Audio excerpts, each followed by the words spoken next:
Season 3 শুরু হয় যেখান থেকে সিজন 2 এর এন্ডিং হয়েছিল। সেখানে সব প্লেয়ারদের প্রশ্ন করা হয় তারা কি বর্ডারল্যান্ডেই থাকতে চায় নাকি নিজেদের আসল দুনিয়ায় ফেরত যেতে চায়। আরিসু এবং উসাগি দুজনেই আসল দুনিয়ায় ফিরে যাওয়ার সিদ্ধান্ত নেয়। অন্যদিকে ব্যান্ডা এবং ইয়াবা বর্ডারল্যান্ডেই থেকে যায়। এরপর সিন শিফট হয় প্রেজেন্টে, যেখানে আরিসুকে কয়েকজন রিসার্চার জিজ্ঞাসাবাদ করছিল। আরিসু বলে, আমি আমার 2 বন্ধুর সাথে ছিলাম। তারপর আমরা একটা বাথরুমে লুকিয়ে পড়ি। বাথরুম থেকে বের হওয়ার পরই যেন সব পাল্টে যায়।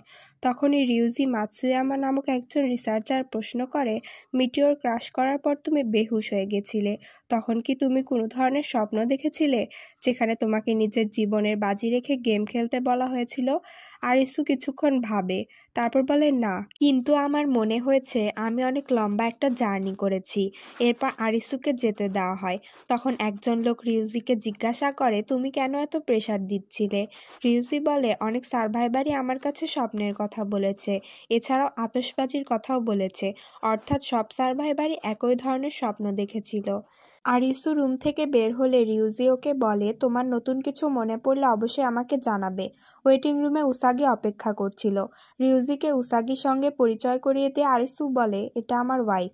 রিউজি উসাগিকেও ইন্টারভিউয়ের জন্য ডাকে, কারণ উসাগিও দুর্ঘটনার একজন ভিকটিম ছিল। রিউজি নিজের ভিজিটিং কার্ডও উসাগিকে দেয়। ওরা দুজন যখন বের হয়ে চলে যাচ্ছিল তখন আরিসু লক্ষ্য করে রিউজি ওদেরই দেখছে।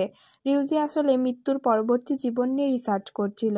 এজন্যই মূলত সে ভিকটিমদের সাথে কি ঘটেছিল এসব জানার চেষ্টা করছিল। এরপর রিউজি তার অফিসে আসে এবং ভিকটিমদের বর্ণনাগুলো নোট করে রাখে। সবাই একই ধরনের স্বপ্ন দেখেছিল এবং আতশবাজি দেখতে পেয়েছিল।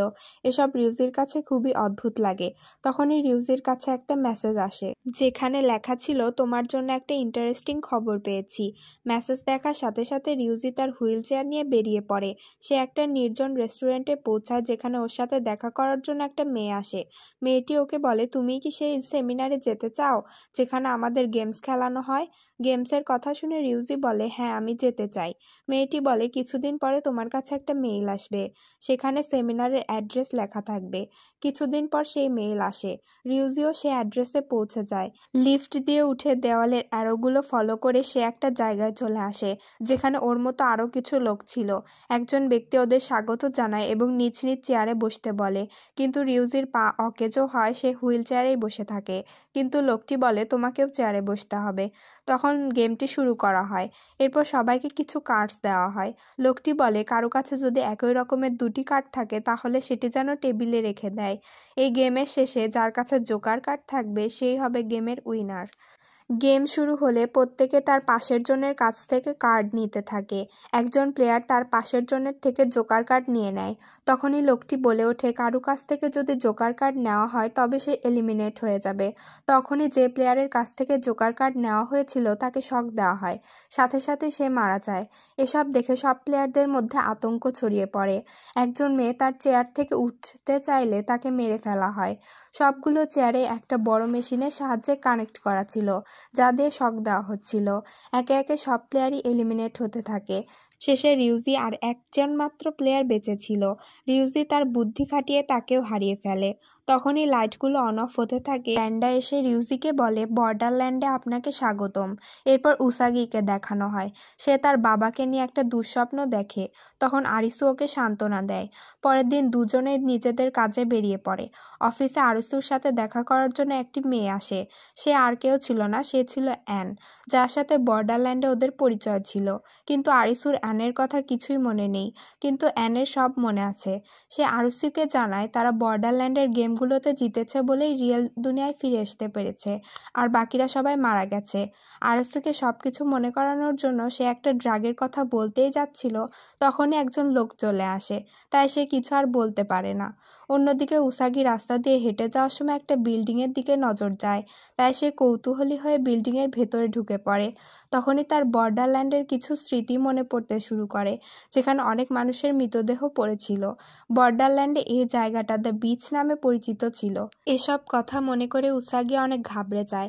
রাতে আরিসু বাড়ি ফিরে দেখে উসাগি এখনো বাসায় আসেনি। তখনই আরিসুর কাছে উসাগির থেকে একটা কল আসে। উসাগি কাঁদছিল। সে আরিসুর কাছে শুধু একটা কথাই বলে, আমাকে ক্ষমা করে দিও। এই বলে ফোনটা কেটে যায়। উসাগির আচরণ দেখে আরিসু খুব টেনশনে পড়ে যায় এবং ওকে খুঁজতে শুরু করে, কিন্তু কোথাও খুঁজে না পেয়ে শেষ পর্যন্ত পুলিশ স্টেশনে যায়। পুলিশ উসাগির লোকেশন দেখে বলে সবশেষে ওকে রিউজির সাথে দেখা গেছে, যা শুনে আরিসু খুবই অবাক হয় এবং ভাবে রিউজি হয়তো উসাগিকে কিডন্যাপ করেছে। কিন্তু পুলিশ বলে উসাগি রিউজির সাথে নিজ ইচ্ছায় দেখা করেছে, হয়তো ওদের মধ্যে কোনো সম্পর্ক আছে। এরপর আরিসু রিউজির ইউনিভার্সিটিতে গিয়ে খোঁজ করলে জানতে পারে সেও গত 2 দিন ধরে মিসিং। এরপর আরিসু চলে যায় রিউজির অফিসে। সেখানে উসাগির বিষয়ে কালেক্ট করা অনেক ছবি এবং কাগজপত্র দেখতে পায়। এছাড়াও সে রিউজিকে দেওয়া উসাগির ইন্টারভিউয়ের রেকর্ডও দেখতে পায়। এসব বিষয়ে আরিসুর কিছুই জানা ছিল না। ইন্টারভিউটা প্লে করে আরিসু জানতে পারে উসাগি প্রত্যেকদিন একই স্বপ্ন দেখে, যেখানে তার বাবা পাহাড় থেকে লাফ দিয়ে আত্মহত্যা করে। এই স্বপ্নের বিষয়ে সে আরিসুকেও কিছু বলেনি। আরিসু এসব শুনে অনেক আপসেট হয়ে বাড়ি ফিরছিল। তখনই ওর সামনে ব্যান্ডা উপস্থিত হয়। সে প্রথমে আরিসুকে ধন্যবাদ জানায়। এরপর ব্যান্ডা আরিসুর পকেটে একটা জোকারের কার্ড ঢুকিয়ে দেয় এবং কানে কানে বলে উসাগি এখন বর্ডারল্যান্ডে আছে, যেখানে নতুন গেমে অংশগ্রহণ করবে। এরপরই ব্যান্ডা গায়েব হয়ে যায়। আরিসুর সামনে তখন বর্ডারল্যান্ডের কিছু স্মৃতি ভেসে উঠতে থাকে। সে পকেটে হাত দিয়ে দেখে সত্যি ওখানে একটা জোকার কার্ড আছে। তখনই পুলিশের কাছ থেকে আরিসুর কাছে একটা কল আসে। তারা জানায় উসাগি এবং রিউজি দুইজনকেই পাওয়া গেছে, কিন্তু দুজনেই কোমাতে আছে। তাদের দুজনের রক্ত পরীক্ষা করে রক্তে ড্রাগের উপস্থিতি পাওয়া গেছে। আরিসু আরও জানতে পারে উসাগি প্রেগনেন্ট, আর উসাগি নিজেও এই বিষয়টা হয়তো জানে না। পুলিশ উসাগির ব্যাগ থেকে যেসব জিনিস উদ্ধার করেছে সেসব আরিসুকে দেখানো হয়। সেখানে একটা জোকার কার্ডও ছিল, যা দেখে আরিসু বুঝে যায় ব্যান্ডা যা বলেছে সব সত্যি। সে সোজা অ্যানের কাছে ছুটে যায় এবং সব ঘটনা ওকে খুলে বলে। আরিসু নিজেও বর্ডারল্যান্ডে যেতে চায়, কারণ উসাগি হয়তো ওখানেই আছে। আন অনেক রিসার্চ করে একটা ড্রাগ ডিসকভার করেছিল, যেটা শরীরে পুশ করলে হার্ট ব্লক হয়ে যায় এবং ব্যক্তিটি বর্ডারল্যান্ডে পৌঁছে যায়। কিন্তু 2 মিনিটের মধ্যে যদি হার্ট সচল না হয় তাহলে ব্যক্তিটি মারা যাবে। পৃথিবীর 2 মিনিটের তুলনায় বর্ডারল্যান্ডের 2 মিনিট অনেক বেশি। উসাগিকে বাঁচানোর জন্য আরিসু নিজের জীবনের ঝুঁকি নিতে রাজি হয়ে যায়। তাই অ্যান ড্রাগটা ওর শরীরে পুশ করে এবং কিছু সময়ের মধ্যে আরিসু বর্ডারল্যান্ডে পৌঁছে যায়। সে বিল্ডিং থেকে বের হয়ে দেখতে পায় সব জায়গায় ফাঁকা।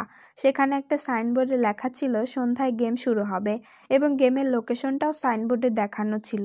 গেম অ্যারিনাতে পৌঁছে আরিসু আরও কিছু মানুষদের দেখতে পায়, কিন্তু ওদের মধ্যে উসাগি ছিল না।